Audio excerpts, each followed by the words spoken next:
Ela é a mais famosa mulher da história, mas praticamente tudo que o mundo sabe sobre ela está errado. Quem era a verdadeira Cleópatra? Ela era a sedutora fatal das lendas? Como é que uma grega, sem um pingo de sangue egípcio nas veias, tornou-se o símbolo vivo do Egito? Como Cleópatra tornou-se uma das maiores lendas de todos os tempos?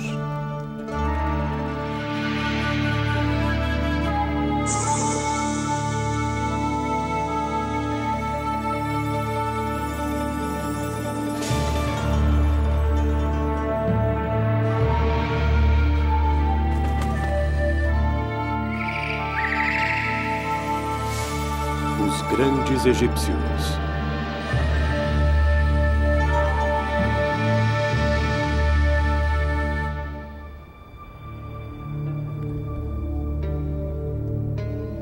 A história de Cleópatra começa aqui, com um pequeno grupo de homens perdidos e moribundos nas grandes vastidões do deserto ocidental do Egito.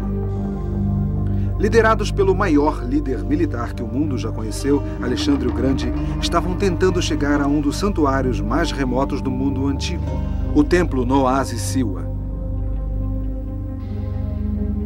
Mas a rota até Siwa não estava marcada e Alexandre se perdeu. Existem duas lendas sobre o que aconteceu depois. Numa delas, uma cobra apareceu e lhe mostrou o caminho.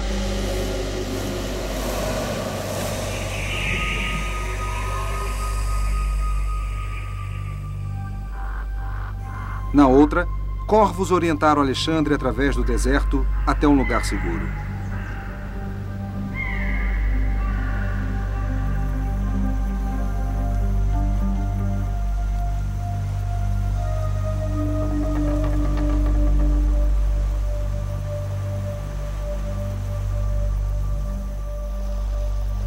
Quando ele finalmente saiu do deserto, Siwa deve ter lhe parecido um paraíso, com fontes frescas e borbulhantes e tamareiras dobrando-se com o peso das frutas.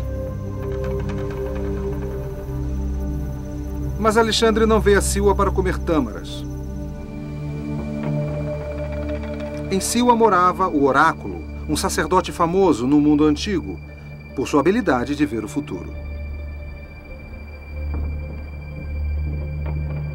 Todos os antigos líderes consultavam os oráculos antes de tomarem grandes decisões. Os oráculos combinavam as habilidades de leitura da sorte de Jim Dixon com a sensatez política de Henry Kissinger.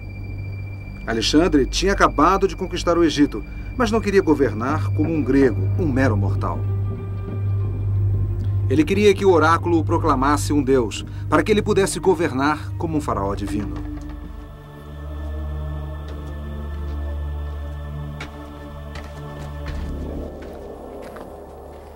Quando Alexandre finalmente alcançou o templo, ele teria entrado nesta sala sozinho. Ela estaria cheia de incenso.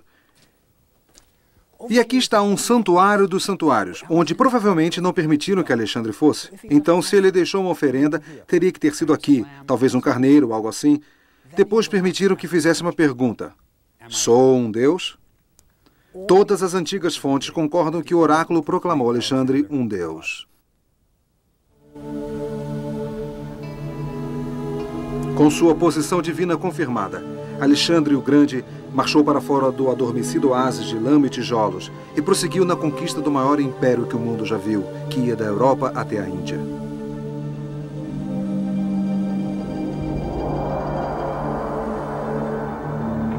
Três séculos depois, um pouco antes do nascimento de Cristo, o Egito ainda era governado por um deus vivente, Cleópatra, uma grega descendente de um dos generais de Alexandre. Ela pensou na idade do ouro do Império Mundial de Alexandre e estava determinada a fazer ainda melhor.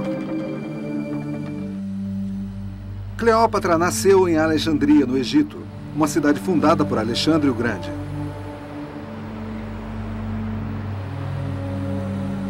Era uma cidade de lindos templos e palácios. Um farol que era uma das 7 maravilhas do mundo. A maior biblioteca que o mundo já tinha visto. Uma famosa escola de medicina. Esta era a maior cidade do mundo, que por 300 anos tinha sido governada pela família de Cleópatra, os reis gregos do Egito, conhecidos como Ptolomaicos. A Alexandria de Cleópatra estava isolada do resto do Egito. Limitada ao sul pelos pântanos e ao norte pelo mar Mediterrâneo, tinha se tornado um oásis da cultura grega. Mas existem alguns poucos lugares, muito abaixo das ruas modernas de Alexandria, onde se pode ver um pouco do mundo perdido de Cleópatra. Este cemitério só foi descoberto no início deste século. Este buraco é grande bastante para que os corpos pudessem ser baixados até as câmaras mortuárias subterrâneas. Muitas múmias passaram por aqui.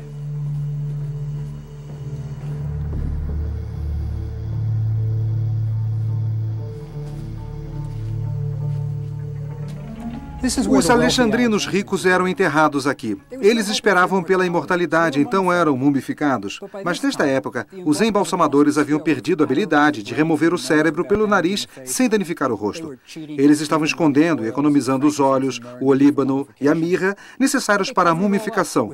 Mas eles cobriam a múmia com complexos envoltórios. Quando a múmia fosse colocada aqui, quem saberia?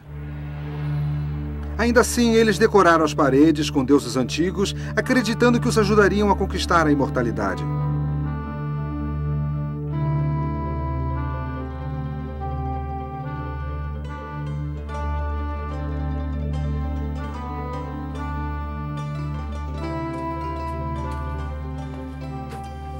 Este era o mundo de Cleópatra. Era um mundo estranho, era uma mistura de civilização egípcia, grega e romana. Cleópatra era uma grega com 300 anos de ancestrais gregos, mas ela era a rainha do Egito. Uma terra que mal havia mudado desde a época das pirâmides. Mas o poderio militar dominante na área era de Roma. Vejam esse cara. Ele tem o corpo de um centurião romano e a cabeça de um deus egípcio. Era uma época complexa. Para se manter no trono, você tinha que ser adaptável, implacável, inteligente e um ótimo político. Cleópatra tinha todas essas características e, por isso, a história nos forneceu muitas interpretações de Cleópatra.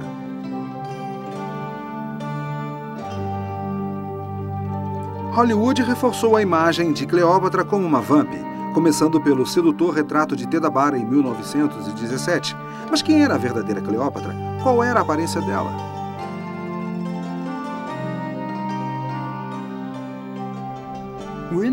Estamos em Berlim porque este é o melhor retrato de Cleópatra que o mundo conhece. Existem poucas esculturas antigas dela. Então, provavelmente, isto é o mais próximo que vamos chegar à sua real aparência.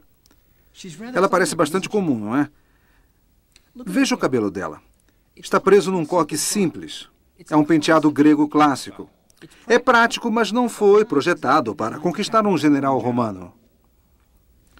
Sabemos por fontes antigas que seu cabelo era avermelhado, ondulado. Mas olhe o nariz dela. É um pouco longo demais e é recurvado na ponta. E a sua boca não é exatamente sensual. Ela não está usando nenhuma joia, não há brincos, nenhum colar.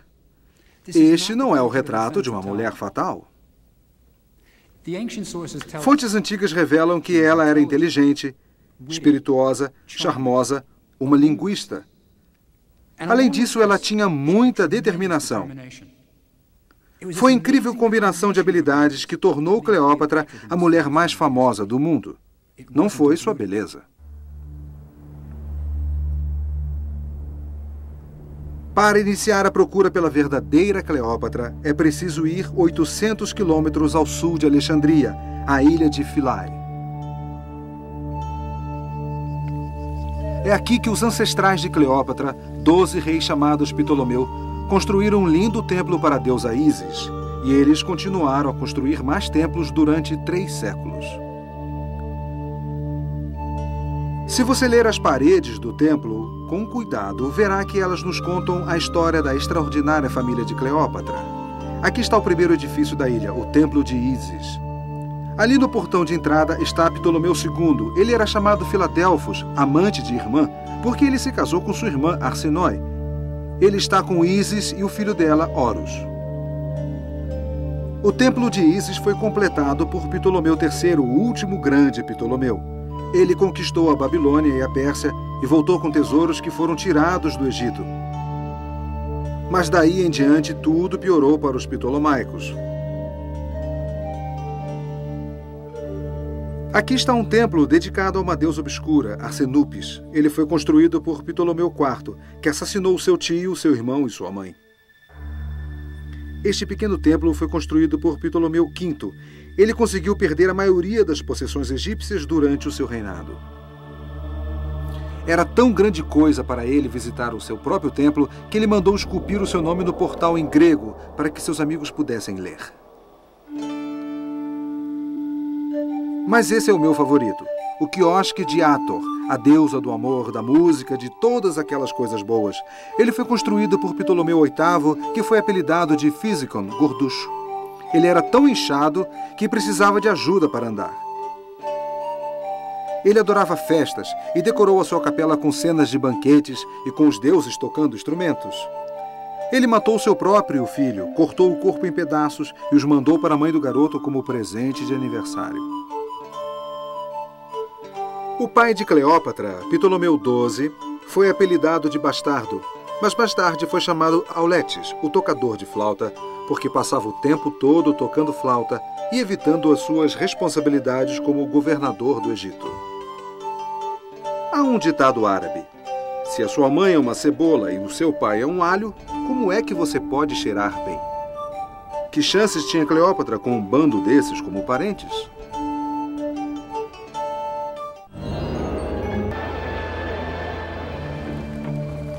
Para resolver a disputa, César passou a habitar o palácio de Alexandria e mandou chamar Cleópatra e Ptolomeu. Receando que o seu irmão fosse matá-la, Cleópatra descobriu um caminho secreto para chegar a César. O resto é história.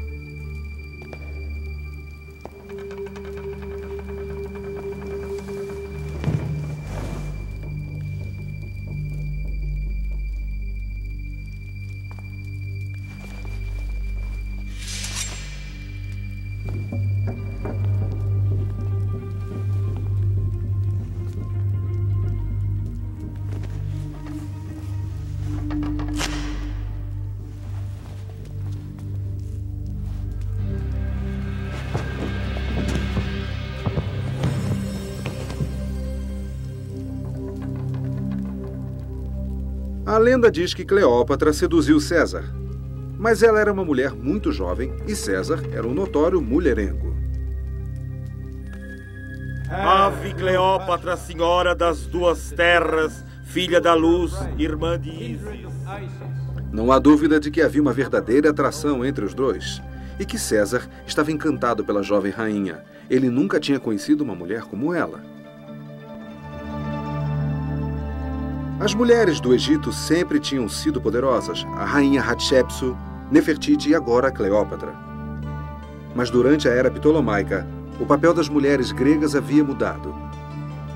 Elas ganharam uma identidade independente de seus maridos ou famílias. As mulheres participavam das artes, na vida cívica, e o casamento tornou-se a união de duas pessoas, não apenas de duas casas. Os retratos das mulheres desse período mostram mulheres fortes, olhando para você com agudeza e confiança. Elas são quase obsessivas. As mulheres não teriam esse poder novamente até o século XX. Cleópatra tinha educação, era determinada em relação às suas ideias e era uma mulher.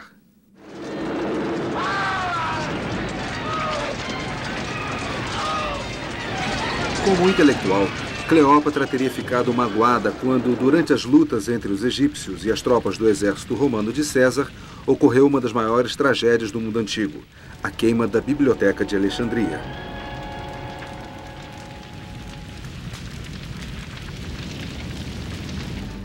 Mas existe um lugar onde podemos ter uma ideia de como era a biblioteca, sob um monumento chamado Pilar de Pompeia. Este era o anexo da biblioteca. Tinha apenas algumas centenas de códices. A grande biblioteca teria cerca de 500 mil.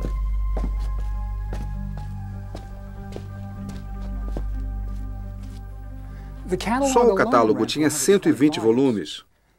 Mas esses não eram volumes no sentido moderno de um livro. Eram códices, feitos da planta do papiro, que era cortada em tiras, que eram coladas umas às outras, naturalmente com sua própria resina. Elas eram enroladas e colocadas em nichos como esse. É triste pensar no que foi perdido no incêndio em Alexandria. Faltam manuscritos de Aristóteles e Platão que provavelmente estavam lá. Havia uma sala inteira com edições de Homero. Talvez até houvesse manuscritos do Antigo Testamento que provavelmente ajudariam a esclarecer questões bíblicas hoje. Cleópatra eventualmente substituiu 200 mil manuscritos.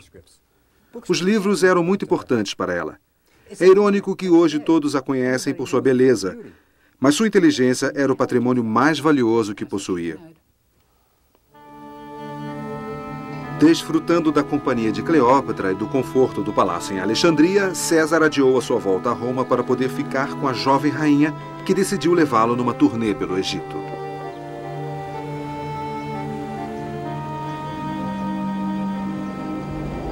Não há dúvida de que um amor verdadeiro estava crescendo entre os dois, mas Cleópatra pode ter tido um motivo político para fazer o cruzeiro. Ela impressionaria César com a grandeza do Egito. No Egito, ela era uma deusa. E os egípcios viram César como um deus quando ele navegou até as suas cidades escoltado por Cleópatra. Era uma coisa a qual um romano podia se acostumar. Sua primeira parada foi Gizé, onde César teria visto as pirâmides e as esfinges. Até mesmo para esse nobre casal, esses monumentos tinham 25 séculos de idade.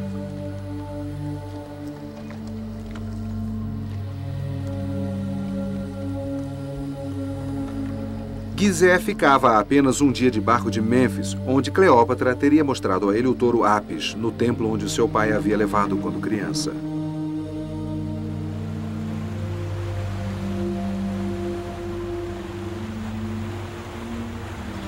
Todo visitante do Egito fica impressionado com as múmias, e é nos cemitérios de Saqqara que César deve ter visto a sua primeira múmia.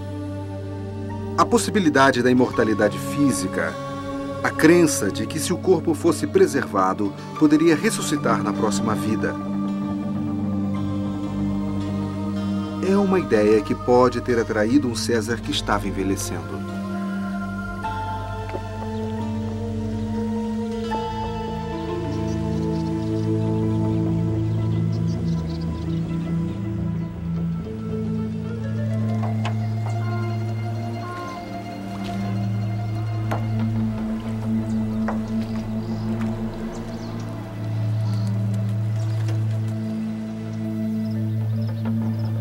Enquanto o casal velejava para o sul, César viu os infinitos campos de grãos de que Roma precisava para alimentar os seus exércitos.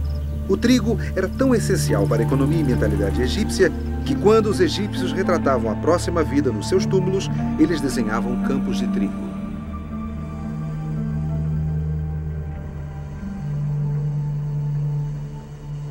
Após cerca de uma semana de viagem, a comitiva real chegou a Tebas. Antes, uma das maiores cidades do Egito, ela agora estava em declínio. Mas os templos de Karnak e Luxor ainda eram objeto de admiração.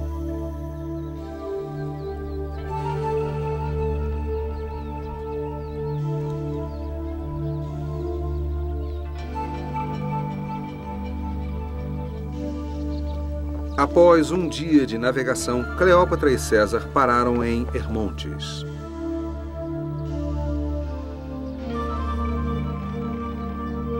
Estes são os únicos restos de um templo construído por Cleópatra no Egito. Raramente visitadas hoje, suas ruínas descansam no meio da moderna cidade de Armand. Não é grande coisa, mas foi uma virada na história do mundo.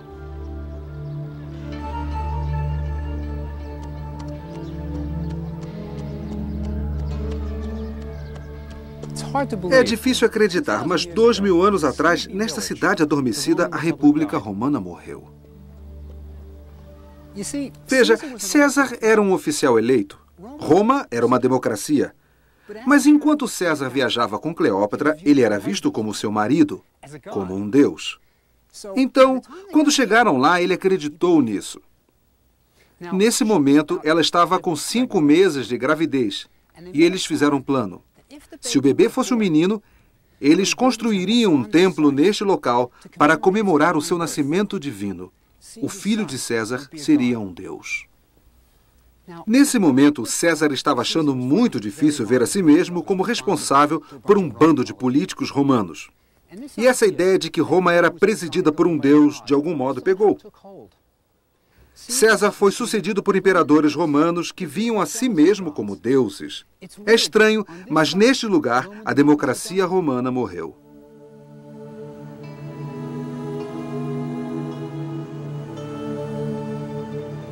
A antiga Roma que conhecemos hoje, o Panteão e o Coliseu, são um legado de Cleópatra. Ela mostrou a uma Roma novata como um deus deveria viver. Após a sua morte, todo imperador romano aspirava à grandiosidade e opulência do Egito de Cleópatra.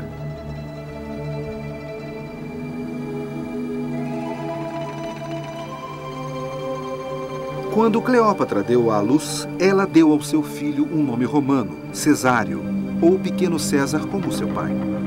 Cesário se tornaria o alvo da ambição de Cleópatra pelo resto de sua vida.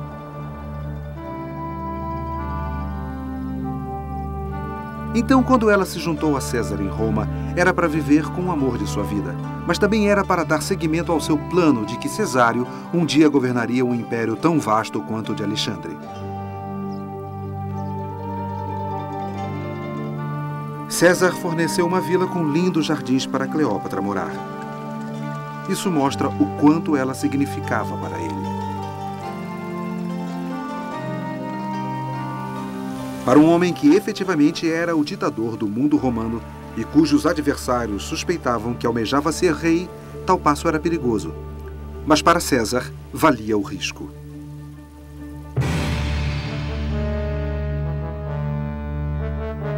Quando os generais romanos voltavam para casa, eles celebravam triunfos para comemorar as suas vitórias. Eram desfiles elaborados e toda a cidade saía para assistir o espetáculo.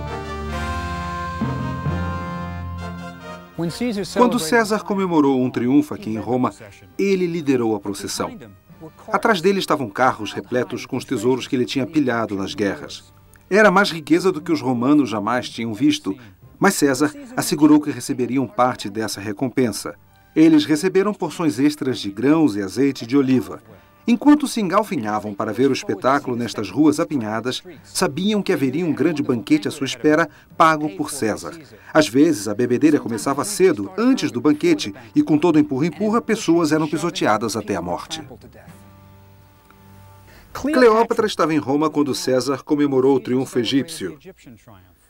Este foi por suas vitórias sobre os inimigos. Mas neste aqui havia algo especial. Atrás da carruagem de César estava a odiada irmã de Cleópatra, Arsinoe, presa com correntes de ouro. Cleópatra devia estar com sentimentos confusos com isso. Aqui estava sua inimiga, sua irmã, derrotada por César, seu amante. Mas, por outro lado, sua irmã era egípcia, uma ptolomaica, derrotada por Roma. Cleópatra amava César e não o Estado romano. A visão de sua irmã acorrentada, num triunfo romano, seria algo de que ela se lembraria pelo resto da vida. Mas por ora Cleópatra estava triunfante. Ela era o assunto em Roma e mãe do único filho homem de César. As vitórias de César haviam-no tornado rico e poderoso. Ele gastou grande parte de sua fortuna comprando terras na parte central de Roma e construindo lojas, casas e um templo. Em seu templo, ele colocou uma estátua de Cleópatra, ato que não deixaria dúvidas a ninguém sobre os seus sentimentos por ela.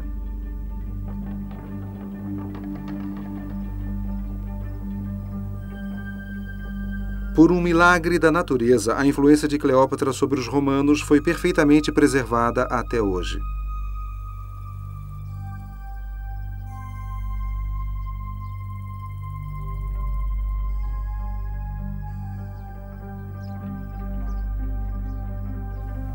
Só resta uma pintura de um obscuro monte no sul da Itália antes que explodisse em 79 d.C.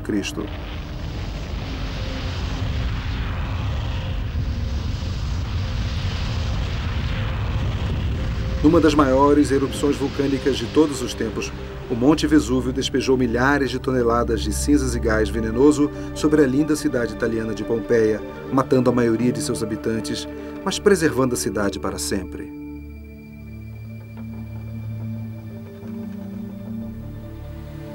Um dos templos mais importantes da antiga Pompeia era dedicado à deusa egípcia Ísis. Quando o Vesúvio entrou em erupção, o templo de Ísis foi enterrado, congelado no tempo. As paredes do templo mostram como era elegante ser egípcio. Ibis, najas, crocodilos, todos os clichês estavam ali.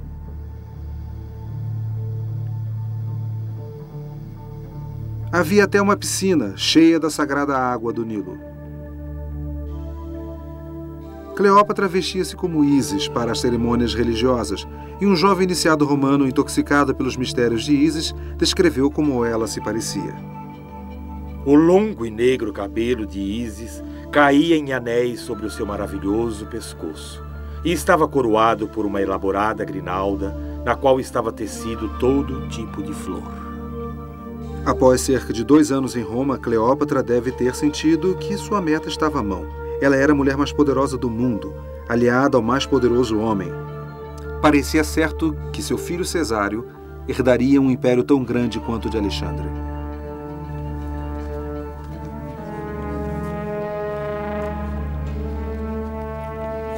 Mas o Senado romano temia que César, influenciado pela rainha Cleópatra, que passara a ver a si mesmo como um deus, quisesse governar como um rei.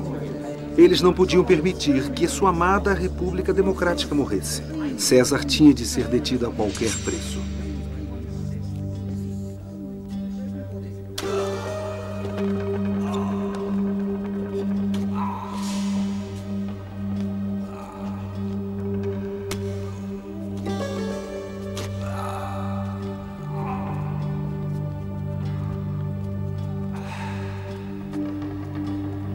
Seu amor por Cleópatra e suas aspirações divinas levaram-no a uma morte violenta. O assassinato de César forçou Roma à beira de uma guerra civil.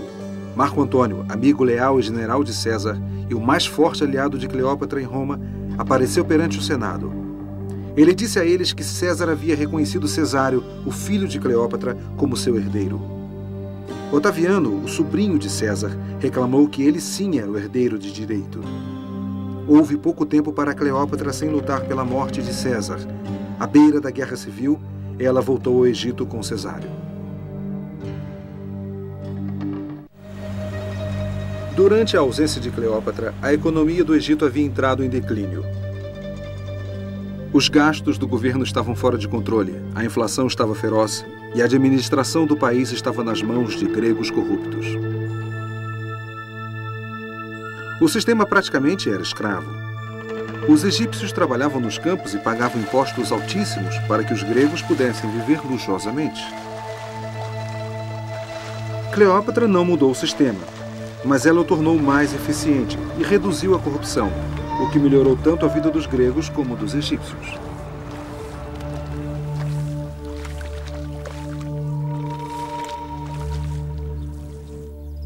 Cleópatra estava usando toda a sua energia juvenil para fazer o Egito voltar à sua antiga grandiosidade.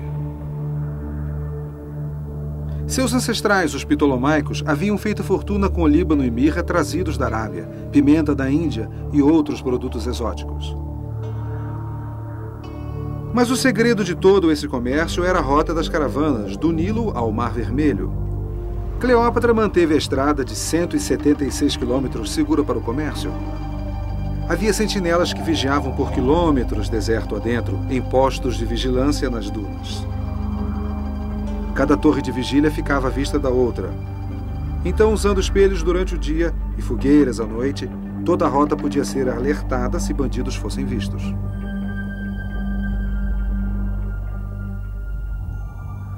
Havia pousadas onde as caravanas podiam descansar depois da sua jornada diurna. Havia pequenos quartos em volta de um pátio onde os homens descansavam e onde os animais eram amarrados. Cada parada tinha um poço, onde os animais podiam ser refrescados e onde os odres eram cheios. Cleópatra manteve a rota das caravanas aberta, não apenas pelos impostos que elas traziam. Elas eram a fonte de muitos dos luxos de seu palácio em Alexandria.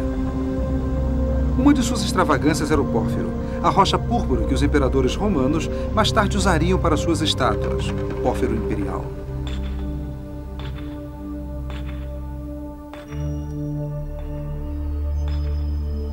A única jazida de pórfiro do mundo ficava no Egito, perto do Mar Vermelho, e Cleópatra foi a primeira na sua exploração.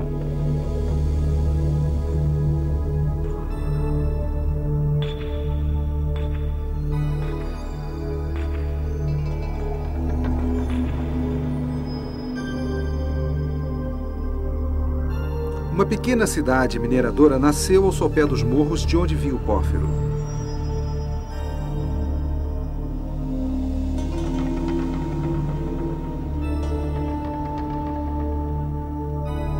O pórfiro foi descoberto no alto da montanha conhecida como Gebel Durron, montanha fumegante, por causa da poeira criada pela extração.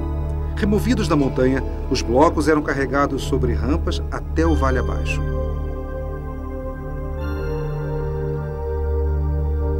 Quando extraída, a rocha não parece grande coisa, mas quando esculpida e polida, é espetacular.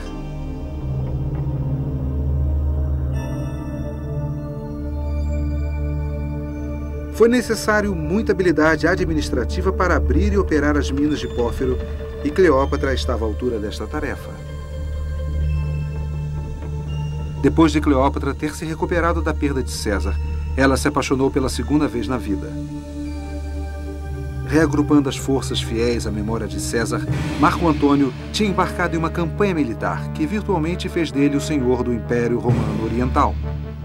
Mas para derrotar o seu inimigo, Otaviano, ele precisava. Cleópatra e Marco Antônio podiam se beneficiar mutuamente.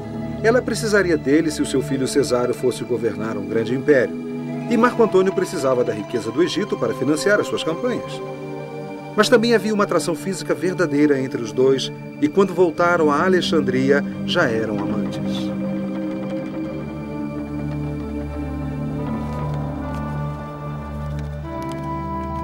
Marco Antônio teve de deixar Cleópatra para ir à guerra. Ela breve daria luz a gêmeos. Mas logo depois que Marco Antônio partiu, Cleópatra soube que ele tinha casado com outra mulher. Pela segunda vez em sua jovem vida, seu sonho de ver o jovem Cesário governar um vasto império foi destruído. Ela agora tinha 29 anos, era mãe de 3 filhos pequenos e estava sozinha. Na hora da necessidade, as pessoas frequentemente se voltam para a religião, como Cleópatra fez. E para entender a sua religião, tudo o que você precisa fazer é ir ao grande templo de Dendera, no sul do Egito.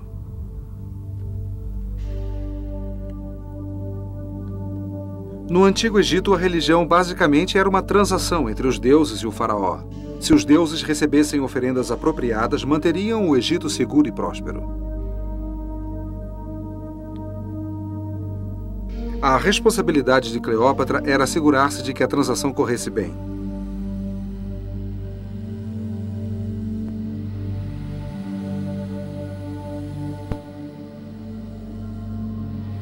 O templo era o lugar onde ocorria essa troca.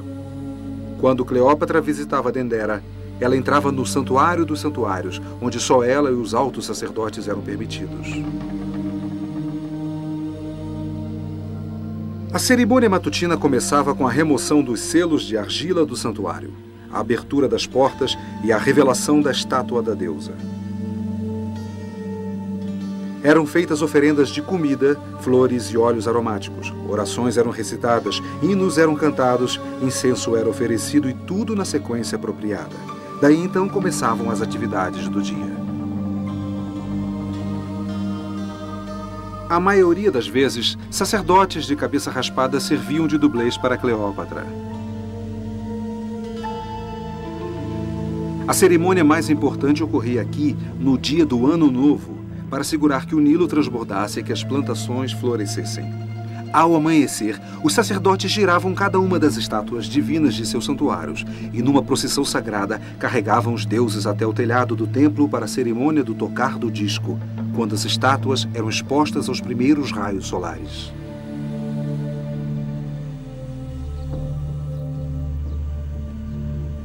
Se todos esses rituais fossem realizados de maneira precisa, então, pelo resto do ano, o Egito prosperaria.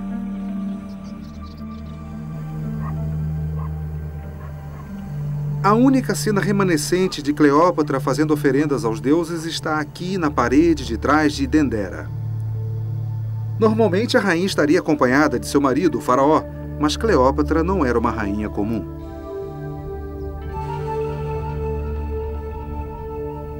Seu amado Cesário é mostrado como um faraó. Cleópatra tinha aspirações ainda maiores para ele do que apenas governar o Egito. Cesário, esperava ela, governaria o mundo.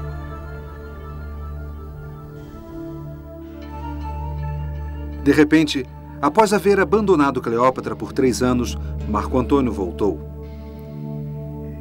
Ele precisava de Cleópatra e da riqueza do Egito para realizar o seu plano de controlar todo o Império Romano. Ele pediu um encontro. Mas por que Cleópatra concordaria? Cleópatra era mais do que uma lenda, também era um ser humano. Ela estava voltando para um homem que tinha sido seu amante. Era o pai de 2 de seus 3 filhos e tinha concordado em defender Cesário como herdeiro de César. Mas ele também a tinha abandonado, casado com outra mulher, Otávia. Então seus sentimentos deviam estar confusos. Ela podia justificar o casamento como um ato político de conveniência, mas acho que o abandono era difícil de justificar. Então ela foi até Marco Antônio com sentimentos confusos, mas com metas muito específicas. Ela ia negociar o futuro de seus filhos. Se Cleópatra ia pôr a imensa riqueza do Egito à disposição de Marco Antônio, ele ia ter de atender a certas exigências. Marco Antônio concordou em entregar a Cleópatra toda a Arábia, as minas de cobre do Chipre, a rica turquesa do Sinai, toda a Armênia, os exuberantes campos de grãos do norte da África e os estratégicos portos da Fenícia. Era um acordo pré-nupcial do qual qualquer advogado de Hollywood teria orgulho. Mas Roma estava furiosa. Territórios pelos quais os romanos tinham lutado e morrido foram entregues a uma rainha egípcia. Otaviano usou esse ultraje para reunir as suas tropas para uma demonstração final na guerra civil com Marco Antônio. A Batalha de Actium, travada perto da costa da Grécia, iria determinar o futuro do mundo ocidental.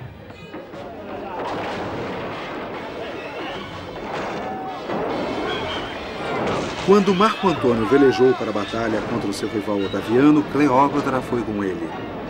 Ela levou 60 e parecia que a vitória seria de Otaviano. Bem no final da tarde, uma forte rajada de vento começou a soprar na direção do Egito.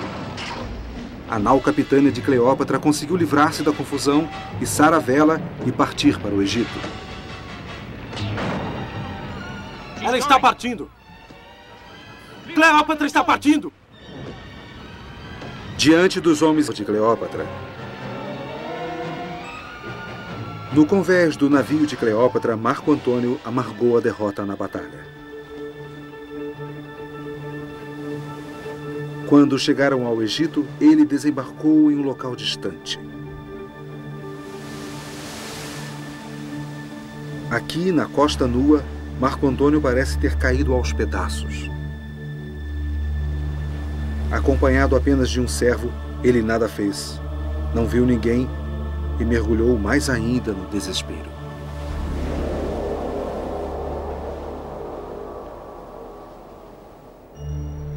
Mas Cleópatra seguiu direto para Alexandria para planejar o seu próximo passo.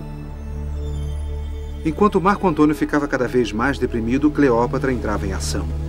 Seus navios remanescentes foram levados de Alexandria por 160 quilômetros de terra ao Mar Vermelho, seguindo a rota do atual Canal de Suez. Ela planejava velejar em segurança com os filhos até a Índia e, com o seu tesouro, fundar um novo império. Era a sua última chance, mas poderia funcionar. Enquanto os navios estavam sendo preparados, ocorreu o desastre. Das profundezas de seu reduto secreto, os habitantes da antiga Petra, na Jordânia, que estavam sob domínio de Cleópatra há muito tempo, viram que ela estava indefesa e aproveitaram a chance. Eles atacaram e queimaram a frota toda. Não haveria escapatória para Cleópatra. Enquanto as tropas de Otaviano se aproximavam de Alexandria, Marco Antônio e Cleópatra sabiam que só lhes restava humilhação e morte. Cleópatra já havia preparado sua tumba, que está perdida há tempo sob as águas do Mediterrâneo. Mas no início deste século, uma tumba de alabastro sólido foi descoberta em Alexandria. É uma tumba semelhante, mas maior em grandiosidade, que Cleópatra deve ter preparado para sua morte. Sempre um romano fiel, Marco Antônio jogou-se sobre a sua espada e foi levado agonizante até Cleópatra para morrer em seus braços. Cleópatra, então, preparou a sua própria morte, um método apropriado para a última das Faranis. A morte de Cleópatra tem estado cercado de mistério por 2000 anos. Todos concordam que Cleópatra morreu picada por uma cobra, mas existem discussões intermináveis a respeito dos detalhes. A verdade é que existem duas serpentes venenosas no Egito, a naja e a víbora cornuta. A picada da víbora cornuta é apenas 20% fatal e causa um inchaço grotesco. Então é improvável que Cleópatra tenha escolhido a víbora.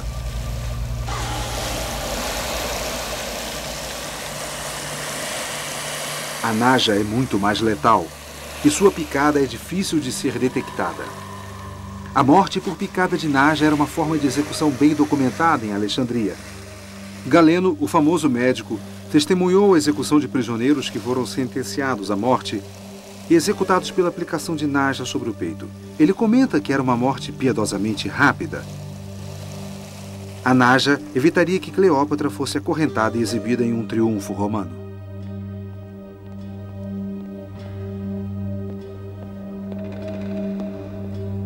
Otaviano receava que Cleópatra tentasse o suicídio, então tudo o que era enviado a ela era cuidadosamente inspecionado. Mas Cleópatra não seria derrotada por Otaviano.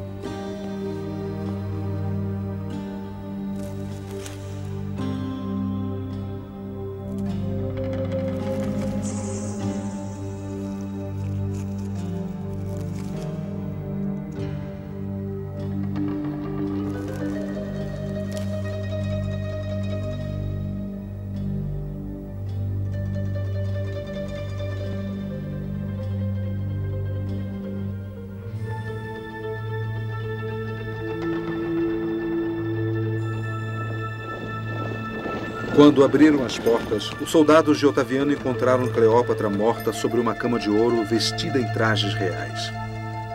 Uma criada jazia morta aos seus pés, e Chamen estava arrumando a coroa de sua rainha. Quando Otaviano finalmente comemorou o seu triunfo em Roma, tudo o que ele pôde mostrar foi um retrato que mostrava Cleópatra sendo mordida por uma cobra. A naja, o símbolo da realeza que havia protegido os reis e as rainhas do Egito por 3000 anos, tinha atacado pela última vez, protegendo Cleópatra da humilhação.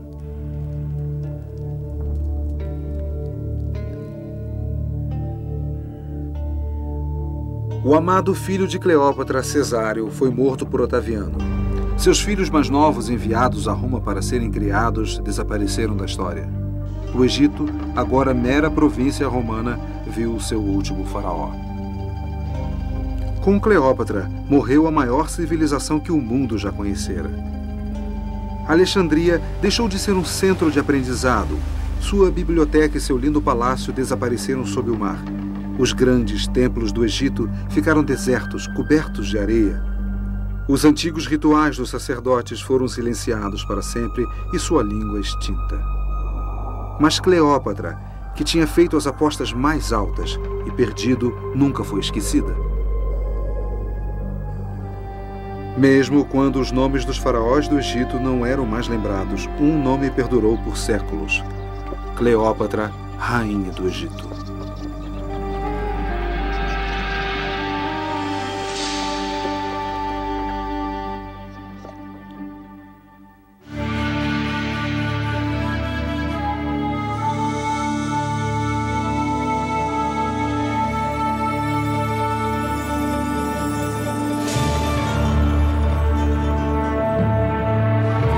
Brasileira, Tempo Filmes, São Paulo.